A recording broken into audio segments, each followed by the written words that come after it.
All right, and we're back for another episode of the Sports Department Podcast with Justin Valentovic, Stephen Clark, Jesse Norman, and Stephen Bologna, and we're just going to keep moving along on our NFL division previews. Last time we started with the NFC South, so let's keep it with the AFC South, mainly because we're going from least interesting divisions to the most interesting, and this is next up. So, that's, of course, has the Colts in it, but the Titans, the Texans, and the Jaguars, they've all had interesting off seasons, so we'll get into that. But guys, what's going on? I'm doing good. This might be my last pod for about 5 to 12 weeks, depending on, the injury in my foot. But, we'll see what happens. But no, I'm doing good. We had our first taste of football a few nights ago with the Hall of Fame game. Jesse's lockdown Pittsburgh Steelers defense showed up to play. So I'm excited. Football's back, so I'm ready to go. Yeah, man. Like Steve said, football's back. We're here talking some AFC South action. About a couple of weeks ago, I was a little more excited to do this podcast, not as much now. But no, I'm excited to be talking football again. Second football podcast. Like I said in other podcasts, football podcasts are the ones we thrive in the most. Like we do our betting odds and all those predictions. We do the breakdowns, and honestly, we start the most debates with football too. So it's I really the one like we all give a shit most about. Exactly. It's basically that sport. Yeah, so I'm excited. Hey man, I can't complain. Winning the Hall of Fame game, biggest game of the year. Am I right? I saw. No. Didn't Claypool get hurt though? No, everybody like tweaked something, but nobody got actually hurt. Well, I think they left him in until like midway through the third. Oof. And That's way too long. He took like a big hit. I was like, I don't know why everybody's still in, but hey, what are you gonna do? That's the Hall of Fame game, so nobody cares. But the Hall of Fame induction ceremony is this weekend, so the two classes of 2020 and 2021 finally going in, so they get their moment. But cool. So let's talk about the AFC South, and let's start with the winner of last year's division, and that is the Tennessee Titans, who went 11-5. They basically brought back everybody. They lost Arthur Smith, their assistant head coach. I think he was their OC, right, Jesse? OC and assistant head coach. Yeah, so he's out. Both. He's out in Atlanta, so they have someone else stepping up. But the big acquisition of the offseason was getting Julio Jones from the Atlanta Falcons. So they get another massive wide receiver downfield to go with A.J. Brown, in addition to Derrick Henry. So Ryan Tannehill has no excuses to keep up the level of production that he's had since he got to Tennessee, basically, at this point. Yeah, it sucks. It sucks for us. I mean, it's awesome to see if you're a team of any other fan besides like the Jaguars, Texans, and Colts. But man, they have a squad down here. They have an elite offense with arguably the best running back in the league right now. The best, one of the greatest, if not, you can argue that wide receiver of all time in Julio Jones. Granted, he's a little bit older now, but he's still very, very productive. And still A.J. Brown's very good too. And I know they, like you said, they got rid of their tight end, they got rid of Jonnu Smith, but Tannehill just has to do his job at quarterback, and it's all good and well for this Titans team. Their defense ain't half bad either. It is the weak spot of the team, the defense, but if they just counteract the offense, whatever, they'll be fine. It's a really good team in Tennessee. I can see them honestly going pretty far with this offense too.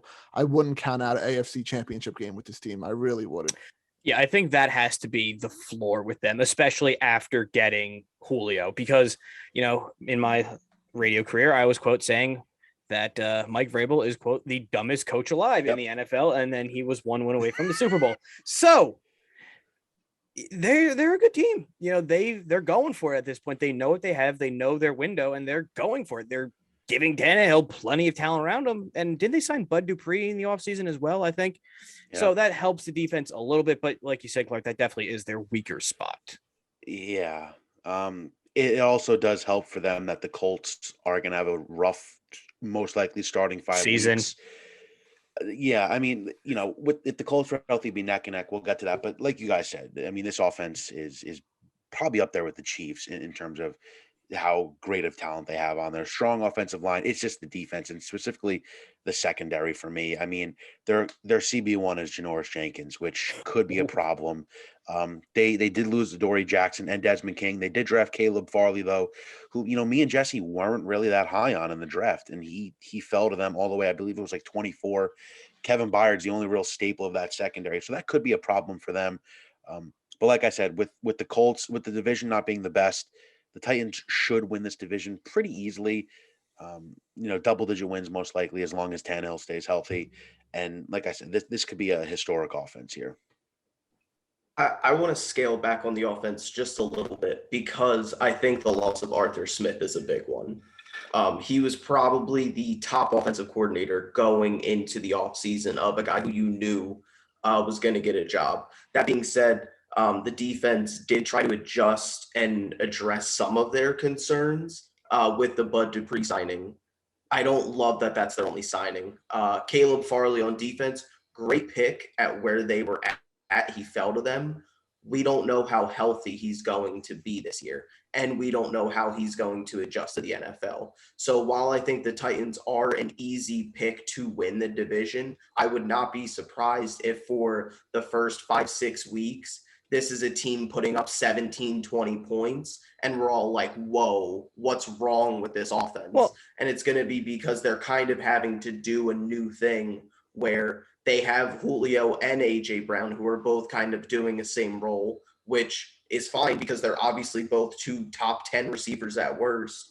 And then you have Derrick Henry, who usually kicks it up in the second half of the year when guys are more beaten up and tired. So I think there's a chance that, going into week 6, week 7, we're looking at this Titans team as not as good as we thought. But I think the second half, as per usual, is when they're going to kick up and get better. And the only thing I can think that could possibly hold the Titans back a little bit is we don't necessarily know how Derrick Henry's going to rebound off of 2,000 yards. His usage rating was insane last year. He was carrying the ball significant amount of time. That was Titans football, where get the ball, give it to Derrick Henry, and control the clock. Can they do that again? I don't know, but that's probably why they got Julio, to where they can throw it a little bit more to give Henry a little extra rest and not have to go to him all the time. Now, granted, it's not, Christian McCaffrey level usage where he's literally touching the ball almost on every single play, but running backs break down eventually. And obviously Derrick Henry is just a mountain of a human being and bigger than every basically linebacker, it seems, at some point. So will he break down? I don't know, but that's definitely a possibility. And if that happens, that could hinder the Titans offense a little bit. See, I think that works to their favor more, that they don't have to use Henry as much. And, you can fool a lot more corners and safeties on play action and stuff, because you got who all you have to do is toss it up to Julio Jones and he'll catch it. Like, literally just throw it up there high enough. Like, the play action's going to be huge for them, because it's either you're going to get, like, Derrick Henry's going to get like 20 yards, a 20-yard run, or all of a sudden you're going to bring in all the secondary and just lob one over the top to Julio Jones and it's a touchdown. So I think that works to their favor more, that you don't know what's going to happen, because it's kind of like 50-50 almost every play now of what's going on. But no, you got a point. I would say that, we'll see with Henry or not, if he's going to be the same running back off 2,000 yards. Might take a step back. He might catch up to him all of it too, and he might take a big step back too. But I don't see that happening. Another bonus is that they do have Taylor Lewan coming back, because he blew out his ACL, I want to say, last year, or Achilles, one of those major ligaments. So that's definitely a help in boosting the blind side for Tannehill with the two receivers, because you want to see them throw more. Yeah, I think the big question is on defense, which we've hit on. It's, they have Jeffrey Simmons. Is he going to develop? He's been a guy that shows a lot of promise, but it hasn't necessarily translated into the numbers. And then you bring in Bud Dupree as your big free agent signing. I've watched a lot of Bud Dupree. I've seen him get consistently better year after year, but there's also a degree of how good was Bud Dupree, because on the other end was TJ Watt, Cameron Hayward, and Stephon Tuitt. So if you have those three guys lining up with you and you're the fourth guy, obviously you're going to get some more sacks. So we're going to see how Bud Dupree works in Tennessee, because he's not their number 2 or number 3 pass rusher. He is now their bona fide number 1 pass rusher, and he's being paid like it. So he needs to go out and show it, because their secondary is not holding up. Like you guys said, Kevin Byard's the only real holdover and the only real veteran in that group. Yeah. The other question we have to look at is, in reference to the rest of the AFC, are the Titans even a top 3 team in the AFC? You have the Chiefs, The Steelers are up there, the Bills, the Ravens, the Browns, the Dolphins, maybe even. We said at the top of the pod that it's basically AFC Championship or bust. And a healthy Colts team can compete with this team. Even the Chargers, they can explode. So is this Titans roster good enough to win it all? And honestly, I don't think it is. I don't think so. It is the defense. Not for me. Yeah. Here's the thing too. It's the defense, but also I don't personally know if Ryan Tannehill is a Super Bowl level quarterback with Jimmy G without Arthur Smith. It's Jimmy G all over again. I think it's plug and play without a defense. I liked Tannehill. I like Tannehill with Arthur Smith, and I love that Arthur Smith let him run play action so much. I need to see what they're going to run. If they're going to go more just we're going to try to pound the ball with Henry every single down, as opposed to mixing in play action and setting up kind of a new offense there, as well as again they have two really big X receivers. Essentially they have two 6 foot 3 guys, so that's all on the deep ball. And I don't know if I've seen Tannehill throw that many deep balls when I've been watching, especially if they have been, it's off play action. Yeah, he doesn't take too many deep shots.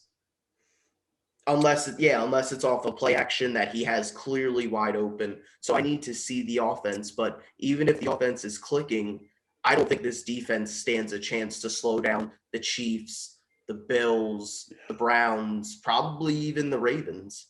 So before we move on to the next team, final predictions for their regular season record. For me, I'm going to go with 12-5 because it is 17 games this year. 11-6. I'm thinking 10-7. I'm going 10-7. I'm going 10-7. I think they start this season. Don't be surprised if week 7, week 8 rolls around and they're sitting around 500. I think this is a team that's going to start slow. So much like the baseball pods, I pick the higher end for most teams. So let's move on to the wild card team from last year, and that is the Indianapolis Colts, who were also 11-5.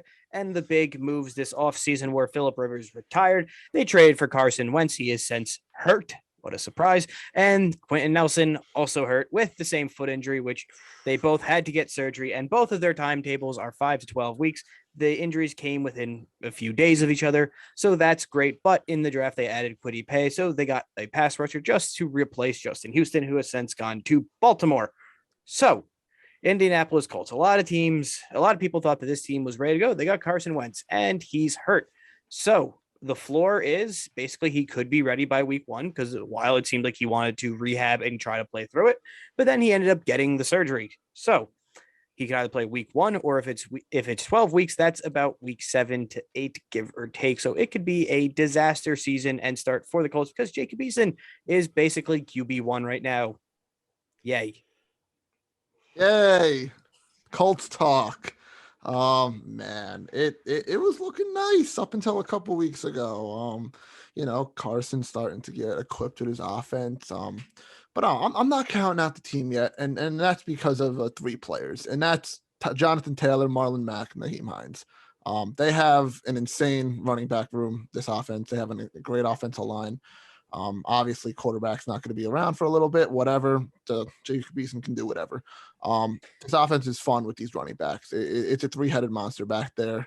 Marlon Mack injured all of last year, came off a 1,000-yard season the year before. Naheem Hines and Taylor took the loads, split the loads for the most part. Taylor got a little bit more, of course. He had a great rookie year. I think the offense could be okay as long as Eason doesn't make dumb mistakes. And the defense too, it's okay. The defense, secondary is lacking, of course. Up front, Buckner's awesome. You got Darius Leonard and a couple other guys, but now the secondary is a little bit weak right now. Still have no cornerbacks. But if they just try to stay afloat those couple weeks where Carson's not there, win majority of the games, I think they can still compete for the division title. Well, the big is going to, because a lot of people consider their offensive line, when healthy, one of the better ones. Obviously, Costanzo retired, but they replaced it with Eric Fisher coming off of a torn Achilles. Quentin Nelson, foot injury. Ryan Kelly also hurt. Glowinski. He never gets hurt at this rate. And then they have Braden Smith. So 3/5 of their offensive line is banged up right now. So if they're running out Sam Tevy and co, that could be a disaster for Jacob Eason to stand behind. Listen, Here's the toughest part, I think. If this happens later in the year, okay, the schedule's not too bad. First 5 weeks of the season, Seahawks, Rams, Titans, Dolphins, Ravens. Then you get the Texans. 3 of those 5 are on the road, I think, too, right? Yeah. And then you get the Texans, and then you come back with the 49ers. So if Wentz is out 4 weeks, and I like this Colts team, and I love the running back group, and I like the defense a lot, but I have literally no idea what Eason is giving me. No one does. Either way, we follow the team every day. There's a definite chance Wentz comes back week 4, week 5, and the Colts are sitting at 1-4 or 1-3. 0-5. I can see it. I can literally see it. I picked a great time to go out there. I could see them sneaking. I could see them sneaking one on the Titans or one on the Dolphins. But what do you feel about the Rams game? See week 1 against. Oh no! Justin's going out to Indy. I think that. Yeah, I got my tickets for that game. Enjoy the drive. The drive through Pennsylvania. Beautiful. Oh, it's going to be a miserable 20-hour round trip if Wentz isn't there. And if we get blown out by the Seahawks, God, that's going to be terrible. Aaron Donald versus no Quentin Nelson. Someone's going to die in the backfield. Oh, man. I'm excited for that matchup. And Jesse brings up a great point with the starting schedule. We could legitimately see an 0-5 start for the Colts, which would be worst case scenario possible. And it's so weird that Nelson and Wentz have the same exact injury, basically. I don't know how it happened.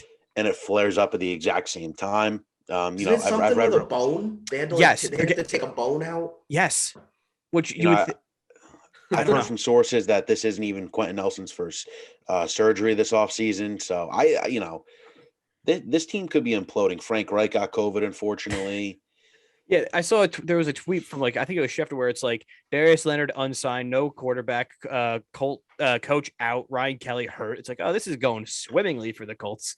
Yeah, it stinks, and they're gonna start bad, and then of course how we talked about the Titans in the last one, how Derrick Henry starts getting hot more towards the end of the season. If that happens again, you're screwed. You're not getting a wild card in the AFC. The AFC is stacked. Look at the AFC North right now. There's 3 contenders in the AFC and North. the West too. They're pretty good. Yeah, the West too. Broncos, No, the Chargers. Broncos and the Raiders, if they get their shit together, they can figure it out. But no, you're not. It's division champion or nothing. It's rough for the Colts right now. It's rough, and the Wentz injury does not help at all. It does. Hey, it might help you guys keep your pick, okay, but that's worst case scenario, right? That's actually best case scenario. If Wentz sucks, Easton sucks, we keep our first round pick. Worst case scenario is Wentz. Your best case scenario is Wentz. No, your best case scenario is Wentz is out until about week 5 or week 6, comes back, performs really well, but you guys don't make the playoffs, and you still send them the second round pick. Yeah. But you keep the first. Even then, if Wentz plays good but the team is bad, you get a high pick. Yeah. Worst case is Eason plays well, Wentz sucks, makes the playoffs somehow, and we still have to send a first round pick. And we still losing the wild card round you have 2 quarterbacks that you don't know who to start. Yep, and we're back to man. Wentz. Let's talk about that debacle. Yeah. Because of course, the minute Wentz goes down, everyone's like, well, they got to trade for Nick Foles. And then Foles, of course, in his press conference is like, yeah, I love Frank Reich. He's the only one I want to play for. So it's like, here we go again, round and around. Poor Carson Wentz, where he's tied to the hip of Nick Foles. And he got out of the toxic situation with 2 quarterbacks and they didn't know which one to go to. Granted, it seemed like him and Foles were at least friends and him and Hurts hated each other, but it's like, you can't do it to that guy again to bring in Nick Foles. Also, there's no way Foles they will. Isn't good. He threw an interception every game last year he played in. Is he's still on that $18 million deal too? Yes. No. He's a third stringer.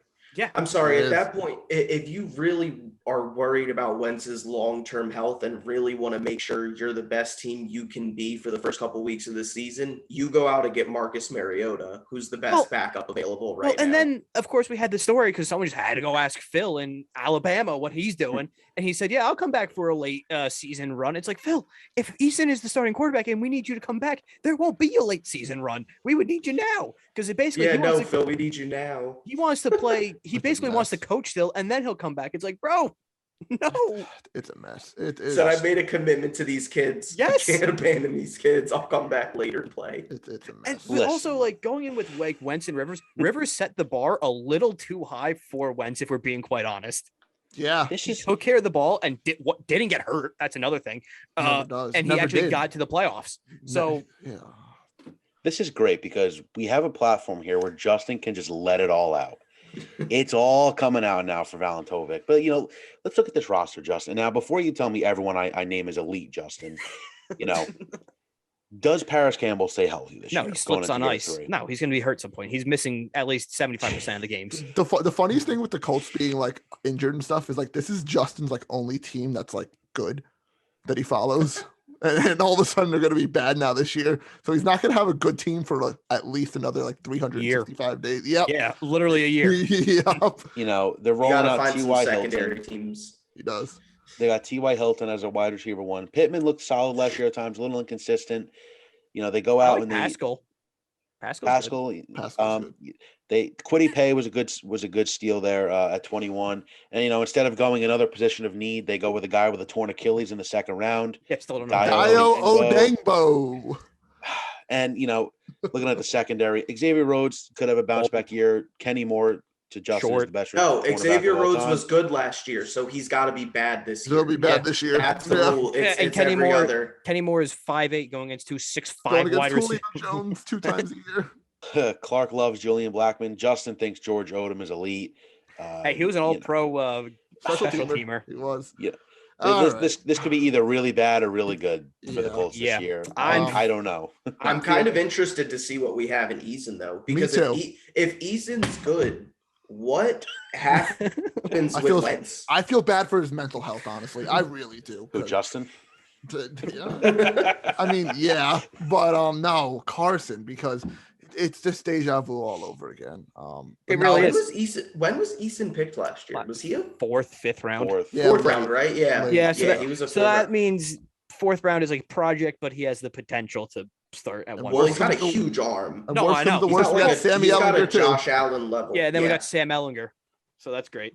The greatest story I've ever heard was when Carson Wentz got drafted. His wife said he found him under the dinner table watching film. That's the greatest Carson Wentz story I've ever heard. Why under the dinner table? She said he was under the table.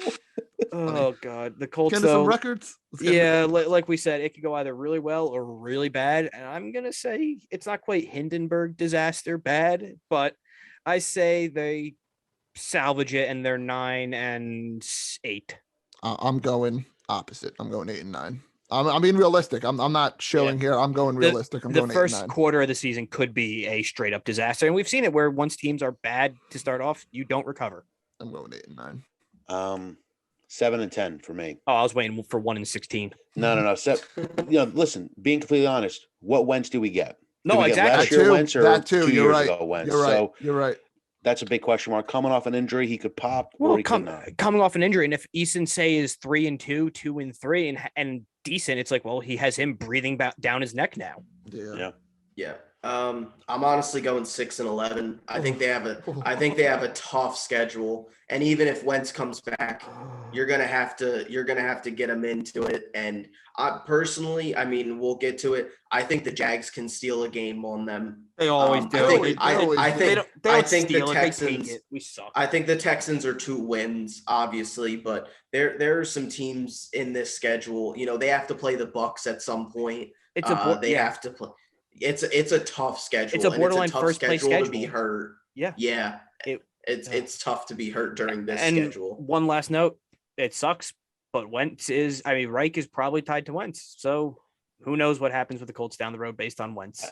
I don't know about that. I mean, he made the playoffs. I think Reich's shown enough. Well, I think Reich, if they can't find a quarterback to pair with him, he has done enough to show that if you give him whatever quarterback, he can still make it to the playoffs. I know you guys loved Rivers, but I'm sorry, Rivers was kind of. Oh no, I know. No, I know. So I mean, Reich is going to do the best with what he's given. But I would rather hurt Wentz with I know what Rivers can give me than the unknown of Eason at this point. Just of where the team is. Yeah. That's just my take on that. So let's switch gears and move to the biggest dumpster fire basically in the NFL, and that is the Houston Texans. They somehow finished third last year because the Jaguars were even worse somehow, but they were 4-12. They had no draft picks because they just made horrible moves, basically, plain and simple. And there's the ongoing Deshaun Watson issue, so we don't know if he will play or whatnot. So, and they have a coach that no one, and there's a coach that no one basically respects on that team. So they could be pretty bad. There's really nothing too much to talk about because they're a really bad football team, and Watson could either be shipped out or just won't play. I'm going to talk about this team without saying Watson being there. I think that's the move. I think that's traded. The safe one. I think he. I don't think he plays play. regardless. He's not touching the field this year. They've already set his court date and stuff, I believe, for around February. Yeah. There's no way they are letting him play this year. The commissioner will not allow it. So I'm gonna go with Tyrod Taylor as your starter then, which honestly, not the worst option. Not the worst option in the league. He's manageable. He was doing fine until his lung got punctured last year. When the team trader stabbed him. Literally, probably inside job by Herbert to get him the starting job. But no, like you said it best, Justin. It's a dumpster fire. No JJ Watt. Hopkins is gone for another year now. It's the offensive line. It's just not there. The running back room is all washed to mid-level players. It's not fun. And their defense has a bunch of no names that I don't even know. Going through their defense right now. It's a bad football team. It's a bad football team. I feel bad for the Texans because the fans don't deserve this. They don't deserve to be close. Well, they were in the AFC Championship game too, right? Weren't they? Yeah.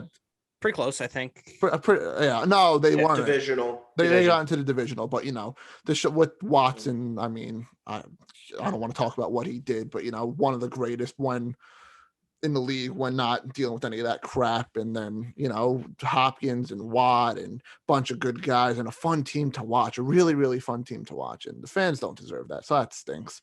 But they're not good, plain and simple. They're going to be, I'm going to say it probably now, the worst team in the league this year. I think they're number one draft. Do they have their first overall pick, their first round pick this year? Yeah, no idea. Yeah, so they're going to need it. They're finally done with the Tunzel trade. Thank God, because they needed it, because I think they're realistically might win 3 games. So I think 3-13. That's a lot there. That is a lot. Yeah, I'm going 2. What's so funny to me is, they're looking for a coach. What's the worst possible coach we can get? Let's go to the team with the worst wide receivers and hire their wide receiver coach. It's the Tom Sula. Some 65-year-old guy who doesn't even sound like he knows what he's talking about. And also, when did Philip Lindsay sign here? I do not remember that. Yeah. Broncos just let him walk. Washed running backs and players. David Johnson we're going to be still seeing there? David Johnson's there. And Mark Ingram, I think. Yeah, they have Mark Ingram too. Yeah. We're going to be seeing Davis Mills probably around week 12, 13, just to maybe see what they have in them when they're 0-10 or something. The defense is atrocious. Why guys even signed here, I don't know. Jobs. But not a terrible receiver core. Brandon Cooks, Kiki QT, Anthony Miller. Who's throwing it to him, though? That's the problem. Yeah, this is a 1-2 win football team, and we're looking at the first overall pick here next year. Yeah. I think they'll get their win early on, honestly, so Colts, they baby. won't go the 0-17. But 2-3 win. They had this money in free agency. They spend it on backups. They don't have a QB really. They don't. If anybody can name 6 players on the Texans besides the wide receivers, Get a cookie. No. It's bad. This is a bad football team. They know they're going to be bad. Plain and simple. Bad football team. I'm going 1-16. So let's flip over to the final team in the division. That is the Jacksonville Jaguars, who came in at a good old 1-15 last year because they had 16 games. And they ended up with Trevor Lawrence. They hired Urban Meyer. Travis Etienne was also drafted in the first round. And the biggest acquisition is Tim Tebow is a tight end for him. So how are we feeling about the Jags? I feel the same as I usually feel about the Jaguars. I mean, obviously Lawrence is a great guy to have there. Great guy for your franchise for the future. But once again, there's not much around him. I think Lawrence is, everyone's hyping up Lawrence and all that stuff and saying he's great, which he is great. But I think once he's in this setting and he's not at Clemson with all the stars around him that were drafted as well and all that, I think you see a little, obviously a little bit of a decline from that. And, there are going to be some doubters in the first half. And I think he does pick it up in the second half a little bit. But they're not going to be as good as, some people are saying. But Trevor Lawrence is great still. But their defense is a little odd too. That's going to kill them in a lot of games. And, it won't live up to the hype, I don't think, as much this year for Trevor Lawrence. Plain and simple. I'll leave it at that. I don't think it's going to be as bad as we think. Listen, Trevor Lawrence is fantastic. He's got a really good running back duo with Robinson and ETN. He's got a solid O-line. They got Marvin Jones in the offseason. DJ Chark was good. Laviska Shenault had a lot of good moments in his rookie year. Obviously, the whole Tim Tebow hype, I don't even know why people are really talking about that. But does he play a snap during the regular season? Yes or no? Yeah, I think he does, Urban Meyer likes him enough. I don't know. He's the fourth string right now, so I don't know. I think he gets cut before. Like you said, Clark, the defense isn't good. They got Shaquille Griffin, which isn't terrible. The linebacking core is good with Miles Jack and Joe Schobert. Josh Allen's a really good defensive end. I don't think it's going to be terrible. Obviously not a playoff team, but I'm thinking 5 to 6 wins, maybe even 7. I think Lawrence wins Rookie of the Year. He could have a terrible year, but he has so much hype that he's probably going to win it anyway. Probably. So it's not terrible. I think they have the potential to be the second team in the South due to the Colts injuries. But here's the thing. Here's the thing with Lawrence, and it's, the first 4 weeks he starts, he gets the Texans, the Broncos, who have a very good defense, but the Cardinals and the Bengals. He gets 3 bad defenses out of his first 4 weeks. He could put up 200 plus yards. I think he might break the single season, the rookie debut record that Cam has of 330 yards. He could beat that against the Texans because absolutely. The best thing that the Jaguars have is they have a really good receiving core, as Steve said. Marvin Jones, DJ Chark, Laviska Shenault, and then they also have D.D. Westbrook coming back off of, I believe, is the ACL tear. I think they said ETN's going to be taking snaps at wide receiver. At slot and stuff. They want to move him around. They also have Shenault there, who does a lot of that moving around and stuff. The biggest thing for the Jaguars early on for me, and why I think they're going to be better than people expect, is nobody is going to know what they're running. Nobody is going to have film on them. We saw Justin Herbert come out and compete with the Chiefs right away. Yeah. Simply for the fact that nobody had film on him. And I've used, this analogy before, but the Bears tricked themselves into Mitchell Trubisky because he had a good stretch during, his first 2 years because people didn't have film on him. As soon as people got film on him, everybody understood what he was, but the Bears kept telling themselves, well, no, he had this good stretch. I think people don't realize how much film matters. And we don't know what the Jaguars are going to run. We don't know if they're West Coast. We don't know if they're going to be a play action style. We don't know if they're going vertical. We don't know what they're running on offense for a good portion. So for those first 5-6 weeks, when they're going up against teams that don't know what they're doing, they could rip off some wins. And I'm expecting the Jags to be closer to mediocre than just being straight awful, which we're kind of used to. I could see them going 7-10, maybe 8-9, and feeling really, really good about it. So with that, then what's everyone else's record? Because I'm kind of in the same ballpark where I don't think they get to 500, but they definitely hover around 500. So I could see a 6-11, 7-10 season. 4-13. I don't say it. I just don't say it. Of the defense, I just don't say it. I really don't. I'd like to be proved wrong because I loved what I saw out of Lawrence in college, but 4-13. We're looking at, last year Justin Herbert had every game was good except for the Patriots game last year with Herbert. We're all expecting Lawrence to fail a couple games, but what if he doesn't? True. He can come out and have the greatest rookie season of all time. That being said, there's also a chance he does fail a few games. So I'm going to go I'm going to go 7-10. Nice. Well, that wraps up this podcast. We're going to have a few more NFL ones coming down the pipe in just a little bit. SummerSlam is 2 weeks away, so we'll have that podcast all coming out soon with TakeOver as well. And Steve, you're working on a special podcast as well, so that will be out in the coming week, give or take. So Steve, where can everyone listen to those? You guys know the drill. Subscribe on YouTube, Apple Podcasts, and Spotify. Follow us on our social medias on Facebook, Twitter, Instagram, and TikTok at Sports Depth Pod. That's Sports DEPT Pod. Justin basically just said the rundown of what's going on. A lot of fun stuff up and coming.